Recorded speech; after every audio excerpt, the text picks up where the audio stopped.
CPS. The district is pushing back, saying school will be in session this morning, despite rumors of a potential mass sick out from bus drivers. A post on social media said some are fed up with their working conditions and plan to take action by calling out today and Monday. The school system has struggled with transportation issues all year. You'll remember that started on the first day when some buses were either hours late for pickup or drop off, or they never showed up at all. A spokesperson for the district told us JCPS is aware of the rumors and has been in regular contact with bus driver union leaders. Now, the statement that the district released in part said there's no way for us to predict the credibility of rumors.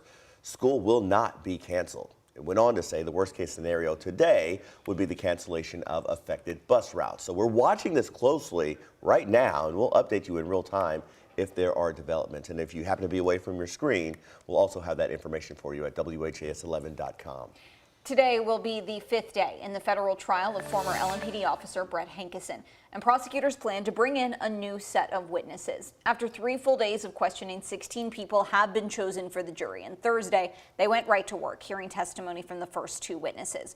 One of them, Breonna Taylor's neighbor, who says she had to shield her 5-year-old son from the onslaught of bullets Hinson fired during the March 2020 raid. The other was LMPD Sergeant Michael Campbell, who was part of that raid on Taylor's apartment. He called Hinson's actions that night extremely dangerous. Attorney Lanita Baker, who represented Breonna Taylor's family, made an appearance in the courtroom along with Taylor's mother, Tamika Palmer. After hearing the witness testimony, Baker says she's looking forward to hearing more evidence. At the end of the trial, we think that it's our belief that Brett Hinson should be found guilty and should go to prison. During opening statements, defense attorney Jack Bird argued Hinson fired into Taylor's home to save his fellow officers. If convicted, he faces a possible maximum sentence of life in prison. A man from Sellersburg, Indiana, convicted of killing his wife in front of her daughter, will spend the rest of his natural life behind bars. Mac Lewis was sentenced to 100 years in prison for fatally shooting Elizabeth Lewis in their home early last year after she asked for a divorce. He also fired shots toward Elizabeth's daughter. Lewis took the stand before learning his sentence and asked for forgiveness. I really didn't mean for my actions. I really didn't. You know, everybody thinks I'm a monster, but I'm not.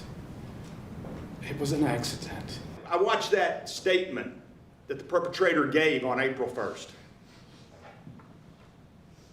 And of all the lies and kind of twisted statements he made that night, he got one thing right. It should have been him. Lewis was found guilty of murder, attempted murder, and 3 counts of criminal recklessness. Hoosiers are coming to terms with the loss of one of the greatest and most controversial coaches to ever command a courtside. WHAS 11's Connor Steffen shows us how Coach Bobby Knight's legacy is living on in southern Indiana. At New Albany's Pastime Pub, patrons wearing Hoosier gear gathered for a few rounds, sharing their best Bob Knight stories. Went to 87 down in the Superdome down there and caught him coming off an elevator, and it meant a lot. For longtime IU fans like Michael Andrews, it isn't the notorious post-game press junkets No idea what it means. or heated courtside moments that linger. He was built on discipline and IU basketball. Real simple. Knight's accolades on the court speaks for itself. The Mount Rushmore of basketball coaches. But former New Albany High School basketball coach Jim Shannon argues Knight's legacy goes beyond his coaching success. He was great for our game. He was great for our state. And I think he was great for humanity. It was 2017 when sportscaster Dan Patrick asked Bobby Knight why a return to Assembly Hall was so important to him. Here's what he said. I've always really enjoyed the fans. I always will. On my dying day, I will think about how great the fans at Indiana were.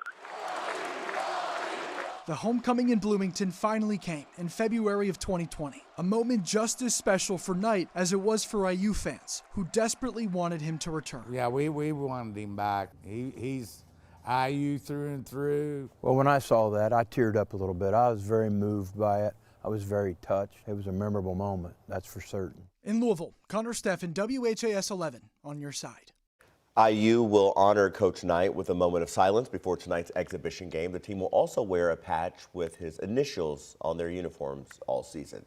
If you'd like to honor Coach Knight, his family has asked for memorial contributions to the Alzheimer's Association or Marian University.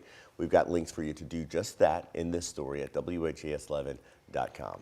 A little bit of a traffic heads up for drivers going in and out of southern Indiana. Starting Sunday night at 8, the ramp from the Lincoln Bridge to Court Avenue in Jeffersonville is going to be closed for 2 weeks. Riverlink says it's to remove and replace old tolling equipment.